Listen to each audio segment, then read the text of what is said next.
ಜೈ ಬಲೋ ಭಾರತ್ ಮಾತಾ ಕಿ.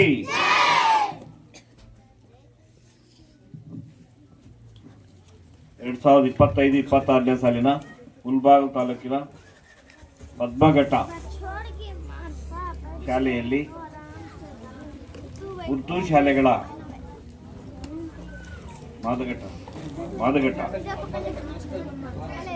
ಪದ್ಮಘಟ್ಟ ಕ್ಲಸ್ಟರ್ನ ಮಾದಘಟ್ಟದಲ್ಲಿ ಕಾರ್ಯಕ್ರಮ, ಪ್ರತಿಭಾ ಕಾರಂಜಿ ಕಾರ್ಯಕ್ರಮ ಹಮ್ಮಿಕೊಂಡಿದ್ದೀವಿ. ಇಲಾಖೆಯ ಒಂದು ಕಾರ್ಯಕ್ರಮ ಇದು. ಈ ಇಲಾಖೆಯ ಕಾರ್ಯಕ್ರಮದಲ್ಲಿ ಉಪಸ್ಥಿತರಿರುವಂತಹ ನಮ್ಮೆಲ್ಲರ ನೆಚ್ಚಿನ ಪ್ರಾಥಮಿಕ ಶಾಲಾ ಶಿಕ್ಷಕ ಸಂಘದ ಅಧ್ಯಕ್ಷರು, ಒಳ್ಳೆಯ ಉತ್ತಮ ವ್ಯಕ್ತಿಯಾಗಿರುವಂತಹ ವೆಂಕಟೇಶಪ್ಪ ಸರ್ ಅವರೇ, ಹಾಗೆ ಅದೇ ರೀತಿಯಲ್ಲಿ ಜಿಲ್ಲಾ ಉಪಾಧ್ಯಕ್ಷರು, ಶಾಲೆಗಳಿಗೋಸ್ಕರ ಮತ್ತೆ ಎಲ್ಲ ಶಿಕ್ಷಕರಿಗೋಸ್ಕರ ಏನೇ ಅವರಿಗೆ ಸಮಸ್ಯೆ ಆದರೂ ತಕ್ಷಣ ನನ್ನ ಹತ್ರ ಬಂದು, ಸರ್ ಇದು ಪ್ರಾಬ್ಲಮ್ ಆಗಿದೆ ಸರ್, ಇದನ್ನು ಮೇಷ್ಟ್ರುಗಳಿಗೆ ಸಹಾಯ ಮಾಡ್ಬೇಕು ಸರ್ ಅಂತಾರೆ ಅಂತ ಉಪಾಧ್ಯಕ್ಷರು ಅಂತ ಓಬಲ್ ರೆಡ್ಡಿ ಸರ್ ಅವರೇ, ಹಾಗೆ ನಮ್ಮ ಉರ್ದು ಶಾಲೆಗಳ ಅಧ್ಯಕ್ಷರು, ನನ್ನ ಸ್ನೇಹಿತರು ಆಗಿರುವಂತಹ ಬಹಳ ಅತ್ಯಂತ ಸೌಮ್ಯ ರೀತಿಯಲ್ಲಿ ಉರ್ದು ಶಾಲೆಗಳನ್ನು, ಸರ್ ಏನಾದರೂ ಮಾಡಿ ನಮಗೆ ಸ್ವಲ್ಪ ಸಹಾಯ ಮಾಡಿ ಸರ್, ನಮ್ಮ ಪರವಾಗಿ ನೀವು ಇರ್ಬೇಕು ಸರ್ ಅಂತಾರೆ. ನಾನು ಎಲ್ಲರ ಪರ ಇರ್ತೀನಿ, ವಿಶೇಷವಾಗಿ ನಿಮ್ಮ ಪರನೂ ಇದ್ದೀನಪ್ಪ ಅಂತ ಹೇಳ್ತಾರಂತಹ ಉರ್ದು ಶಾಲೆಗಳ ಅಧ್ಯಕ್ಷರಾಗಿರುವಂತಹ ಫೈಜುಲ್ಲಾ ಸರ್ ಅವರೇ, ಅದೇ ರೀತಿ ಅವರ ಸಹಚರರು, ಹಾಗೆ ಮಾಜಿ ಅಧ್ಯಕ್ಷರಾಗಿರುವಂತಹ ಸೌಮ್ಯವಾಗಿ ಎಲ್ಲ ರೀತಿಯಲ್ಲಿ ನಿಮ್ಮ ಜೊತೆಯಲ್ಲಿ ಚೆನ್ನಾಗಿ ವರ್ತಿಸ್ತಾ ಇರುವಂತಹ ಮಾಜಿ ಅಧ್ಯಕ್ಷರು ಜುಬೇರ್ ಸರ್ ಅವರೇ, ಹಾಗೆ ಉಪಾಧ್ಯಕ್ಷರು, ಪ್ರಾಥಮಿಕ ಶಾಲಾ ಶಿಕ್ಷಕ ಸಂಘದ ಉಪಾಧ್ಯಕ್ಷರಾಗಿರುವಂತಹ ಕೃಷ್ಣಮೂರ್ತಿ ಸರ್ ಅವರೇ, ಹಾಗೂ ಕೆಮ್ಮಕ್ಕನಹಳ್ಳಿ ಶಾಲೆಯ ಮಾಜಿ CRPಗಳು ಮತ್ತು ಶಿಕ್ಷಕರು ಆಗಿರುವಂತಹ ಪರಮೇಶ್ವರ್ ಅವರೇ, ಮತ್ತೆ ವಿಶೇಷವಾಗಿ ಇವತ್ತು ಆಗಮಿಸಿರುವಂತಹ ವಿಶೇಷವಾಗಿ, ಯಾಕಂದರೆ ಎಲ್ಲ ಕಾರ್ಯಕ್ರಮಗಳಲ್ಲಿ ಗ್ರಾಮ ಪಂಚಾಯತ್ ಬರಲ್ಲ, ಆದರೂ ಅಧ್ಯಕ್ಷರು ನಿಮ್ಮ ಊರಿಗೆ ಬಹಳ ಏನೋ ಒಂದು ಮಾಡಬೇಕು, ಶಾಲೆಗಳಿಗೆ, ಬಡ ಶಾಲೆಗಳಿಗೆ ಏನೋ ಒಂದು ಮಾಡಬೇಕು, ಪಣ ತೊಟ್ಟು ಅವ್ರಿಗೆ ಏನೋ ಒಂದು ಮಾರ್ಗದರ್ಶನ ಕೊಡಬೇಕು ಅಂತ ಬಂದಿರುವಂತಹ ಅಧ್ಯಕ್ಷರು ಆಗಿರುವಂತಹ ರಮೇಶ್ ಸರ್ ಅವರೇ, ಹಾಗೂ ನನ್ನ ಜೊತೆಗೆ ಎಲ್ಲ ರೀತಿಯಲ್ಲೂ ಇಲಾಖೆ ಕಾರ್ಯಕ್ರಮಗಳಿಗೆ ಕೈ ಜೋಡಿಸ್ತಾ ನಾವಿದೀವಿ ಸರ್, ನೀವೇನು ಭಯ ಪಡಬೇಡಿ, ನಾವೆಲ್ಲ ಕಾರ್ಯಕ್ರಮಗಳಲ್ಲಿ ನಿಮ್ಮ ಜೊತೆಗೆ ಭಾಗಿಯಾಗ್ತೀವಿ ಅಂತ ಬಹಳ ಸಮತೋಲನವನ್ನು ಕಾಪಾಡಿಕೊಂಡು ಬರ್ತಾ ಇರುವಂತಹ ಸೋಮೇಶ್ ಸರ್ ಅವರೇ, ಹಾಗೂ ವಿಶೇಷವಾಗಿ ನೋಡಿ ನಮ್ಮ ಕನ್ನಡ ರಕ್ಷಣಾ ವೇದಿಕೆಯವರು ಸಾಮಾನ್ಯವಾಗಿ ನೋಡಿದ್ವಿ ಎಲ್ಲ ಜಿಲ್ಲೆಗಳಲ್ಲಿ, ಎಲ್ಲ ತಾಲೂಕುಗಳಲ್ಲಿ ಓಡಾಡ್ತಾ ಇರ್ತೀವಿ ನಾವು, 5 ಜಿಲ್ಲೆಗಳು ಓಡಾಡ್ತಾ ಇದ್ದು ಬಂದು ಯಾರು ಕೂಡ ಏನೋ ಒಂದು ಸುಮ್ಮನೆ ಬಂದು ಪೋಸ್ ಕೊಡ್ತಾ ಇದ್ರು. ಸರ್ ಅವರು ಅಂತಿಮವಾಗಿ ಕೆಲಸ ಮಾಡ್ತಾ ಇದ್ದಾರೆ. ಸರ್ ಇನ್ನೊಂದು ಕಾರ್ಯಕ್ರಮ ಇದೆ, ಮಕ್ಕಳಿಗೆ ಚೆಕ್ ವಿತರಣೆ ಕಾರ್ಯಕ್ರಮ ಇದೆ, ಬಡ ಮಕ್ಕಳಿಗೆ ನಾನು ಏನೋ ಒಂದು ಮಾಡಬೇಕು, ಅವರೇನು ದೊಡ್ಡ ಸ್ಥಿತಿವಂತರಲ್ಲ, ಆದರೂ ಸಹ ಅವರ ಮನಸ್ಸನ್ನು ನಾವು ಮೆಚ್ಚಬೇಕು ಅಂತ ಇಂತಹ ನಮ್ಮ ರಕ್ಷಣಾ ವೇದಿಕೆಯ ಹುಸೇನ್ ಸರ್ ಅವರೇ, ಹಾಗೂ ನನ್ನ ಜೊತೆಯಲ್ಲಿ ಬಹಳ ಸೌಹಾರ್ದತೆ ವ್ಯವಹರಿಸಿ ಉರ್ದು ಶಿಕ್ಷಕರಿಗೆ ಅನೇಕ ರೀತಿಯಲ್ಲಿ ಸವಲತ್ತುಗಳು ಏನೇ ಕೆಲಸ ಇದ್ರು ಅವರು ಕೊಡಿಸ್ತಾ ಇರುವಂತಹ ನಮ್ಮ ಜೊತೆಯಲ್ಲಿ ಸೌಹಾರ್ದ ಇತಿಹಾಸ ಅವರೇ, ಹಾಗೆ BART ಅಂತಹ ನಮ್ಮ ಎಲ್ಲ CWSN ಮಕ್ಕಳಿಗೆ ತಾಲೂಕಿನ ಎಲ್ಲರೂ ಕೂಡ ಬಹಳ ಅಚ್ಚುಕಟ್ಟಾಗಿ ಕಾರ್ಯನಿರ್ವಹಿಸಿರುವ CWSN ವ್ಯಕ್ತಿಗಳಿಗೆ, ಹಾಗೂ CRP ಆಗಿರುವಂತಹ ಶಿವಕುಮಾರ್ ಸರ್ ಅವರೇ, ಹಾಗೂ ವಿಶೇಷವಾಗಿ PDO ಅವರು, ಯಾಕಂದ್ರೆ ನಮ್ಗೆಲ್ರಿಗೂ ದೊಡ್ಡವರು PDO ಅವರು, ನಮ್ಗೆಲ್ರಿಗೂ ಈ ವೇದಿಕೆಗೆ ಈ ಪಂಚಾಯತಿಗೆಲ್ಲ ದೊಡ್ಡವರು ಅಂತ PDO ಅಂತ ಪದ್ಮಾ ಮೇಡಮ್ ಅವರೇ, ಎಲ್ಲ CRP ಮೇಡಮ್ ಅವರು, ಬಹಳ ಕೌಸರಿ ಮೇಡಮ್ ಅವರೇ, ಮತ್ತು ಈ ಶಾಲೆಯ ಮುಖ್ಯ ಶಿಕ್ಷಕರೇ ಮತ್ತು ಸಹ ಶಿಕ್ಷಕರೇ, ನಾನು ನೋಡ್ತಾ ಇದ್ದೆ ಮುಂದ್ಗಡೆ ಮೇಷ್ಟ್ರುಗಳು ಗಲಾಟೆ ಮಾಡಬಾರ್ದು, ಬಹಳ ನೀಟಾಗಿರ್ಬೇಕು ಅಂತ ಹೇಳ್ತಾ ಇದ್ದಾರೆ, ಶಿಸ್ತನ್ನು ಕಾಪಾಡ್ತಾ ಇದ್ದಾರೆ. ಆ ಶಿಕ್ಷಕರೇ ಮತ್ತು ಮುಂದೆ ಇರುವ ಎಲ್ಲ ನನ್ನ ಶಿಕ್ಷಕ ಮಿತ್ರರೇ, ವಿದ್ಯಾರ್ಥಿಗಳೇ, ಇವತ್ತು ಏನಾಗಿದೆ ಅಂದ್ರೆ ಶಾಲೆಗಳಲ್ಲಿ ವಾತಾವರಣಗಳು ಖಾಸಗಿ ಶಾಲೆಗಳ ಪ್ರಭಾವದಿಂದ ಕಲುಷಿತ ಆಗ್ತಾ ಇದೆ. ಮೊದಲು ಊರುಗಳಲ್ಲಿ ನಮ್ಮ ಶಾಲೆ ಅಂತ ಎಲ್ಲ ಜನ ದೊಡ್ಡವರೆಲ್ಲ ಶಾಲೆಗಳ ಹತ್ರ ಬರ್ತಾ ಇದ್ರು. ಈ ಖಾಸಗಿ ಶಾಲೆಗಳ ಆವಲಿಗೆಯಿಂದ ಏನಾಗ್ತಾ ಇದೆ ಅಂದ್ರೆ ಎಲ್ಲ ಡೈವರ್ಟ್ ಆಗ್ಬಿಟ್ಟು ಜನಗಳು, ಊರಲ್ಲಿರುವ ಜನ ಈ ಶಾಲೆ ಬಗ್ಗೆ ತಾತ್ಸಾರ ಮನೋಭಾವನೆ ಬೆಳೀತಾ ಇದೆ. ನಿಜವಾದ ಶಾಲೆ ಅಂದ್ರೆ ಸರ್ಕಾರಿ ಶಾಲೆ. ಜೀವನ ಪೂರ್ತಿ ಇಲ್ಲಿ ಓದಿರೋದೇ ಮುಂದಕ್ಕೆ ಒಳ್ಳೆ ವ್ಯಕ್ತಿಗಳಾಗಿರೋದು. ಒಳ್ಳೆ ವ್ಯಕ್ತಿಗಳಾಗಿರೋ ಸರ್ಕಾರಿ ಶಾಲೆಯಲ್ಲಿ ಓದಿದ್ದಾರೆ. ಆಗೋದು ಕೂಡ ಅಷ್ಟೇ. ಟೈ ಬೆಲ್ಟ್ ಕೊಟ್ಟ ತಕ್ಷಣ ಅವನು ಉತ್ತಮ ಮಟ್ಟಕ್ಕೆ ಹೋಗಿದ್ದಾರೆ ಅಂದ್ಕೋಬೇಡ್ರಿ. ಅದರಲ್ಲೂ ನಮ್ಮ ಮೇಷ್ಟ್ರುಗಳು ಕೂಡ ಬಹಳ ತಪ್ಪಾಗಿ ಅರ್ಥ ಮಾಡ್ಕೊಳ್ತಾ ಇದೆ. ಟೈ ಬೆಲ್ಟ್ ಕೊಟ್ಟು ನಮ್ಮ ಮಕ್ಕಳಲ್ಲಿ ಕಳಿಸ್ಬಿಟ್ಟಲ್ಲ. ಮಾನವೀಯ ಲಕ್ಷಣಗಳಿದ್ರೆ ಮಾತ್ರ ಅವನು ಮುಂದೆ ಒಳ್ಳೆ ವ್ಯಕ್ತಿ ಆಗ್ತಾನೆ. ಮಾನವೀಯ ಲಕ್ಷಣಗಳಂದ್ರೆ ಏನಂದ್ರೆ ತಂದೆ ತಾಯಿಗಳನ್ನು ಗೌರವಿಸೋದು, ಶಿಕ್ಷಕರನ್ನು ಗೌರವಿಸೋದು, ಊರಿನ ಹಿರಿಯನ್ನು ಗೌರವಿಸೋದು, ಇದೆಲ್ಲ ಕಲ್ತ್ಕೋಬೇಕು. ಶಿಸ್ತಾಗಿ ಸ್ವಯಂ ಶಿಸ್ತು ಬೆಳೆಸ್ಕೊಳ್ಳೋದು, ಇವೆಲ್ಲ ಬೆಳೆಸ್ಕೊಂಡಾಗ ವಿದ್ಯಾರ್ಥಿ ಅದೇ ತಾನಾಗಿ ಬೆಳೀತದೆ. ನಮ್ಮೆಲ್ಲ ಶಿಕ್ಷಕರು ಅದನ್ನು ಮಾಡ್ತಾ ಇದ್ದಾರೆ, ಎಲ್ಲಾ ಶಾಲೆಗಳಲ್ಲಿ ಮಾಡ್ತಾ ಇದ್ದಾರೆ. ನಮ್ಮ ಶಿಕ್ಷಕರಿಗೆ ಒಂದು ಕಿವಿ ಮಾತು ಹೇಳಿದ್ರೆ, ನಾವು ಊಟ ತಿನ್ನುವಾಗ ಈ ಮಕ್ಕಳು ನೆನೆಸ್ಕೊಂಡು ತಿನ್ಬೇಕು.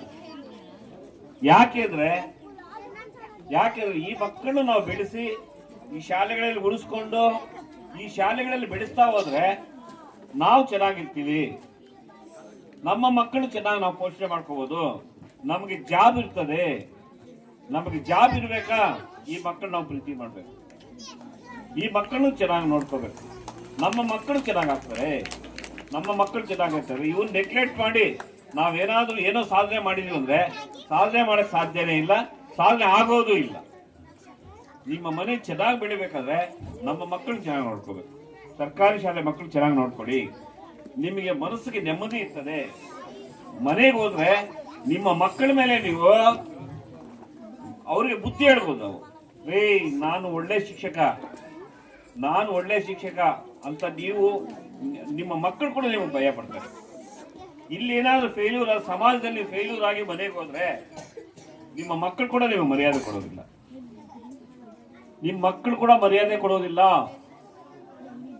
ಪದೇ ಅರ್ಥ ಮಾಡ್ಕೊಳ್ಳಿ. ನಾನು ಒಳ್ಳೆ ಶಿಕ್ಷಕ ಅನ್ಸ್ಕೊಂಡ್ರೆ ಮಾತ್ರ ನೀವು ಸಮಾಜದ ನಿಮ್ಮನ್ನು ಗೌರವಿಸುತ್ತೆ. ಹಾಗೆ ವಿದ್ಯಾರ್ಥಿಗಳಾದ ನೀವು ಭಯ ಪಡಬೇಡಿ. ಎಲ್ಲ ನಿಮಗೆ ಉರ್ದು ಶಾಲೆಗಳಿಗೆ ವಿಶೇಷವಾಗಿ ನಾವು ಬಹಳ ಪ್ರೀತಿಯಿಂದ ನೋಡ್ಕೊಳ್ತೀವಿ. ಕಾರಣ ಯಾಕಂದ್ರೆ ಇನ್ನು ಮುಖ್ಯವಾಹಿನಿಗೆ ಎಷ್ಟೋ ಜನ ಬಂದಿಲ್ಲ ಪಾಪ. ಮುಖ್ಯವಾಹಿನಿ ಅಂದ್ರೆ ಬೇರೆಯವರೆಲ್ಲ ಅನುಭವಿಸ್ತಾ ಇರೋ ಎಲ್ಲ ಸವಲತ್ತುಗಳು ನಾವು ಅನುಭವಿಸಕ್ಕೆ ಸಾಧ್ಯ ಆಗ್ತಾ ಇಲ್ಲ ಪಾಪ. ಅಲ್ಪಸಂಖ್ಯಾತರಾಗಿರ್ಬೋದು, ಇನ್ನೂ ಕೆಲವು ನಿಮ್ನ ವರ್ಗಗಳಾಗಿರ್ಬೋದು. ಕಾರಣ ಏನಂದ್ರೆ ನಮ್ಮ ಅಧ್ಯಕ್ಷರು ಹೇಳ್ತಾ ಇದ್ರು, ನಾವೆಲ್ಲರೂ ಒಳ್ಳೆಯವರೇ, ಊರಿನಲ್ಲಿ ಎಲ್ಲರೂ ಒಂದೇ, ನಾವೆಲ್ಲ ಒಳ್ಳೆಯವರೇ. ಏನು ಯಾವುದು ಕೂಡ ಸ್ವತಂತ್ರ ಕೂಡ ಬಂದಿದ್ದು ಎಲ್ಲ ಸಮುದಾಯದವರು ಕಷ್ಟಪಟ್ಟಿದ್ದಕ್ಕೆ ನಮ್ಗೆ ಸ್ವಾತಂತ್ರ್ಯ ಬಂದಿರೋದು. ಇದನ್ನು ಕೆಲವು ತಪ್ಪಾಗಿ ಅರ್ಥೈಸ್ತಾರೆ. ಬ್ರಿಟಿಷರು ಓಡಿಸ್ಬೇಕಾದ್ರೆ ಒಬ್ಬರಿಂದ ಆಗ್ಲಿಲ್ಲ, ನಾವೆಲ್ಲರೂ ಸೇರಿದಕ್ಕೆ ಸ್ವಾತಂತ್ರ್ಯ ಬಂದಿರೋದು. ನಾವು ಸ್ವತಂತ್ರವಾಗಿ ಬದುಕ್ತಾ ಇರೋದು. ಅದಕ್ಕೋಸ್ಕರ ಇಲ್ಲಿ ಸಮುದಾಯದ ಪ್ರಶ್ನೆ ಬರೋದಿಲ್ಲ. ವಿಶೇಷವಾಗಿ ಪ್ರಪಂಚದಲ್ಲೇ ನಮ್ಮ ಭಾರತ ದೇಶವನ್ನು ಎಲ್ಲರೂ ಒಪ್ಕೊಳ್ತಾ ಇದ್ದಾರೆ. ಎಷ್ಟೋ ಧರ್ಮಗಳಿದ್ರು ಸಹ ನೆಮ್ಮದಿಯಿಂದ ಬದುಕ್ತಾ ಇದಾರಪ್ಪ ಇಂಡಿಯಾದಲ್ಲಿ ಎಲ್ಲರೂ ನೆಮ್ಮದಿಯಿಂದ ಬದುಕ್ತಾ ಇರೋದು ಒಂದೇ ಕಡೆ ಇದೆ. ಎಲ್ಲಾ ಕಡೆನೂ ಭೂಕಂಪಗಳು, ಭಯೋತ್ಪಾದನೆ ಜಾಸ್ತಿ ಆಗ್ಬಿಟ್ಟಿದೆ. ನೀವು ಅಂದ್ಕೊಂಡಿರ್ಬೋದು ಪಾಕಿಸ್ತಾನದಲ್ಲಿ ನೆಮ್ಮದಿ ಇದ್ದಾರೆ ಅಂತ. ನೆಮ್ಮದಿ ಇಲ್ಲ ಅಲ್ಲಿ. ಅವ್ರಿಗೆ ನೆಮ್ಮದಿ ಇರೋದು ನಿಮ್ಗೆ ಇಲ್ಲೇ. ನಾವು ಅದನ್ನು ನೀವು ಕೂಡ ಎಲ್ಲರೂ ಕೂಡ ಅರ್ಥ ಮಾಡ್ಕೋಬೇಕು. ನಾವು ಫಸ್ಟ್ ನಮ್ಮ ದೇಶ ಪ್ರೀತಿ ಮಾಡ್ಬೇಕು. ನಮ್ಮ ದೇಶವನ್ನು ನಾವು ಪ್ರೀತಿ ಮಾಡೋಣ. ಇದು ನಿಮ್ಮ ನೆಲ, ನಮ್ದು ನೆಲ. ಇದು ಇಲ್ಲಿ ನಿಮ್ಮನ್ನು ಪ್ರತ್ಯೇಕ ಯಾರಿಂದ ಸಾಧ್ಯ ಆಗೋದಿಲ್ಲ. ಯಾಕೆಂದ್ರೆ ನೆಲ ಜಲ ಎಲ್ಲ ನಮ್ದು. ಇದು ನಾವೆಲ್ಲರೂ ಸೇರ್ಕೊಂಡು ನಮ್ಮ ಭಾರತ ದೇಶವನ್ನು ಕಟ್ಟೋಣ ಅನ್ನೋ ವಿಶಾಲ ಮನೋಭಾವವನ್ನು ಬೆಳೆಸ್ಕೊಳ್ಳೋಣ. ಉದಾಹರಣೆಗೆ ಒಂದೇ ಒಂದು ಉದಾಹರಣೆ ಹೇಳ್ತೀನಿ. ಹೆಂಗಂದ್ರೆ ಸಮನ್ವಯ ಅಂದ್ರೆ ನೋಡಿ, ಏನು ಮನುಷ್ಯ ಅಂದ್ರೆ ಒಳ್ಳೆ ಗುಣಗಳು ಹೆಂಗಿರ್ತದೆ ಅಂದ್ರೆ ನೋಡಿ, ನನಗೆ ಒಬ್ಬ ಸ್ನೇಹಿತ ಇದ್ದಾರೆ. ಸ್ನೇಹಿತ ಅನ್ನಲ್ಲ, ಅಣ್ಣ ಅಂತೀನಿ. ಅವನು ಕಾದರವಲ್ಲಿ ಅಂತ ಅರ್ಥ ಮಾಡ್ಕೊಳ್ಳಿ. ಜಾತ್ಯಾತೀತ ಹೆಂಗಿರುತ್ತದೆ ಅಂತ ಅರ್ಥ ಮಾಡ್ಕೋಬೇಕು. ಕಾದರವಲ್ಲಿ ಅಂತಿದ್ದಾರೆ. ನಾನು ಓದುವಾಗ ಸ್ವಲ್ಪ ಬಡತನನೇ ಇತ್ತು, ನಮಗೆ ಇರೋದು ಹೇಳ್ತಾ ಇದ್ದೀವಿ. ನಾನು ಬಸ್ಗೆ ಗೇಟ್ ಡೋರ್ ಹತ್ರ ಬಂದು ಜೋಬಲ್ಲಿ ₹100 ಇಡ್ತಾ ಇದ್ರು. ಜೋಬಲ್ಲಿ ₹100 ಇಡ್ತಾ ಇರೋದು. ಅವ್ರು ಬೇಸ್ರಿ ಕೆಲಸ ಆಗಿನ ಕಾಲಕ್ಕೆ ದುಡ್ಡು ಸಂಪಾದಿಸ್ತಾ ಇದ್ರು. ₹100 ಜೋಬಲ್ಲಿ ಇಡೋದು. ಅಲ್ಲಿ ಯಾವ ಜಾತಿ ಬಂದ್ರೆ ಅವರ ಮಾನವೀಯತೆಯನ್ನು ನಾವು ಈಗಲೂ ಬೆಳೆಸ್ಕೊಳ್ತೀವಿ. ಈಗಲೂ ಇದ್ದಾರೆ ಅವರು. ನಾನು ಅಣ್ಣ ಅಂತಲೇ ಕರಿತೀನಿ. ಎಲ್ಲ ಕೆಲಸಗಳು ಕೂಡ ನನ್ನ ಕೆಲಸಗಳು ಈಗಲೂ ಅವರೇ ಮಾಡ್ತಾ ಇರ್ತಾರೆ. ನಮ್ಮ ಮನೆ ಕಟ್ಟುವುದಂದ್ರೆ ನಾನು ಮನೆ ಕಟ್ಟುವಾಗ ಒಂದಿನಾನೂ ನೋಡಲ್ಲ, ಒಂದಿನ ನೋಡಲಿಲ್ಲ. ಇಷ್ಟು ಅಂತ ನಾನು ಮನೆ ಕಟ್ಕೊಟ್ಟು ಮನೆ ಒಳಗೆ ಸೇರಿಸೋರ್ಗು ಅವರೇ ಕಟ್ಕೊಟ್ಟು.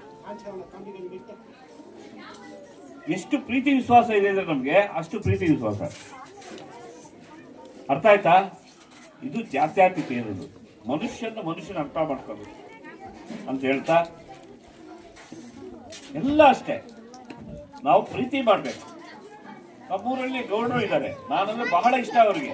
ಯಾಕಂದ್ರೆ ಎಲ್ಲರೂ ಕರೆಕ್ಟಾಗಿ ನೋಡ್ಕೊಳ್ತೀವಿ. ಯಾಕಂದ್ರೆ ನಾವು ಯಾವ ಜಾತಿಯನ್ನು ಕೂಡ ಕಡಿಮೆಯಾಗಿ ನೋಡೋದಿಲ್ಲ. ಎಲ್ಲರನ್ನ ಗೌರವಿಸ್ತೀವಿ. ಇಂಥ ಗುಣಗಳು ಬೆಳೆಸ್ಕೋಬೇಕು. ಎಲ್ಲರನ್ನೂ ಗೌರವಿಸ್ತೀವಿ. ನಾವು ಬಡ ಜನರು ಗೌರವಿಸ್ತೀವಿ. ಆ ಗುಣಗಳು ನಾವು ಬೆಳೆಸ್ಕೊಂಡ್ರೆ ನಾವೆಲ್ಲ ಮೇಲೆ ಬರ್ಬೋದು ಅಂತ ಹೇಳ್ತಾ, ಅಂತ ವಿಶಾಲ ದೃಷ್ಟಿಕೋನಗಳನ್ನು ಬೆಳೆಸ್ಕೊಳ್ಳಿ. ಫಸ್ಟ್ ನಮ್ಮಲ್ಲಿರೋ ಪೊರೆಗಳನ್ನು ತೆಗೆದಾಕ್ಬೇಕು ಅಂತ ಹೇಳ್ತಾ, ಮೇಷ್ಟ್ರುಗಳು ಅಷ್ಟೇ ಮಕ್ಕಳಿಗೆ ಆ ರೀತಿ ಹೇಳ್ಕೊಡ್ಬೇಕು. ಮಕ್ಕಳಿಗೆ ನಾವು ಜಾತ್ಯಾತೀತತೆ ಬೆಳೆಸ್ಬೇಕು ಅಂತ ಹೇಳ್ತಾ, ನಾವೆಲ್ಲ ಯಾಕೆ ಹೇಳ್ತಾ ಇದೀವಿ ಅಂದ್ರೆ, ಯಾಕೆ ನಾನು ಇದು ಮಾತಾಡ್ತಾನೆ ಇದೀನಿ ಅಂದ್ರೆ, ಮುಂದಿನ ದಿನಗಳಲ್ಲಿ ಎಲ್ಲಾ ದೇಶಗಳು, ಇಂಡೋನೇಷ್ಯಾ ಹಾಳಾಗ್ಬಿಡ್ತು. ಪಾಪ ಇಂಡೋನೇಷ್ಯಾದಲ್ಲಿ ಜನ ಬದುಕೋದಕ್ಕೆ ಆಗೋದಿಲ್ಲ. ಇನ್ನು ಎಲ್ಲ ಜಲಪ್ರಳಯ ಆಗೋಯ್ತು. ಎಲ್ಲ ಸತ್ತೋದ್ರು. ಎಷ್ಟೋ ಜನ ಸತ್ತೋದ್ರು. 3/4 ಭಾಗ ಜನ ಸತ್ತೋದ್ರು. ಎಲ್ಲ ದ್ವೀಪಗಳಲ್ಲೇ ಎಲ್ಲ ಹೊರಟೋಗ್ತಾ ಇದ್ದಾರೆ. ಆದ್ರೆ ನಮ್ಮ ಇಂಡಿಯಾದಲ್ಲೇ ನಾವೇ ನೆಮ್ಮದಿಯಿಂದ ಇರೋದು. ಆದ್ರೆ ಈ ನೆಮ್ಮದಿಯನ್ನು ಯಾರು ಕದಡಬಾರ್ದು ಅಂತ ಹೇಳ್ತಾ, ನೆಮ್ಮದಿಯನ್ನು ಕಾಪಾಡ್ಕೋಬೇಕು ಅಂತ ಹೇಳ್ತಾ, ನೆಮ್ಮದಿಯಿಂದ ಜೀವನ ಮಾಡೋಣ. ಈ ಮಕ್ಕಳು ನಾವು ಚೆನ್ನಾಗಿ ನೋಡ್ಕೊಳ್ಳೋಣ ಅಂತ ಹೇಳ್ತಾ, ಒಳ್ಳೆಯ ವಿದ್ಯಾಭ್ಯಾಸವನ್ನು ಕೊಡೋಣ. ಸರ್ಕಾರಿ ಶಾಲೆಗಳನ್ನು ನಾವು ಉಳಿಸ್ಕೊಳ್ಳೋಣ. ನಮ್ಮ ಮೇಷ್ಟ್ರುಗಳಿಗೆಲ್ಲ ಜಾಬ್ಸು ಎಲ್ಲೂ ಕೂಡ ಕಮ್ಮಿ ಆಗದಂಗೆ ನಾವು ನೋಡ್ಕೊಳ್ಳೋಣ. ನಾವೇ ಕರ್ಕೊಂಡ್ಬಂದು ಏನಾದರೂ ಮಾಡಿ ಅವರನ್ನು ಮಕ್ಕಳಿಗೆ ಒಳ್ಳೆ ಎಜುಕೇಶನ್ ಕೊಡಿಸೋಣ ಅಂತ ಹೇಳ್ತಾ ಇಷ್ಟು ಹೇಳಲು, ಹಾಗೆ ಸಾಮರಸ್ಯವನ್ನು ಕಾಪಾಡ್ಕೊಳ್ಳೋಣ ಅಂತ ಹೇಳ್ತಾ ಇಷ್ಟು ಹೇಳಲು ಅವಕಾಶ ಕೊಡೋದ ವೇದಿಕೆಯಲ್ಲಿರೋ ಎಲ್ರಿಗೂ ವಂದಿಸ್ತಾ, ಎಲ್ರಿಗೂ ನನ್ನನ್ನು ಕರೆಸಿ 2 ಮಾತುಗಳನ್ನು ನೀಡಿಸಿದ್ದಕ್ಕಾಗಿ ಎಲ್ರಿಗೂ ಕೂಡ ವಂದಿಸ್ತಾ ನನ್ನ ಮಾತುಗಳು ಮುಕ್ತಾಯ ಮಾಡ್ತಾ ಇದ್ದೀನಿ. ಜೈ ಹಿಂದ್, ಜೈ ಕರ್ನಾಟಕ ಮಾತು.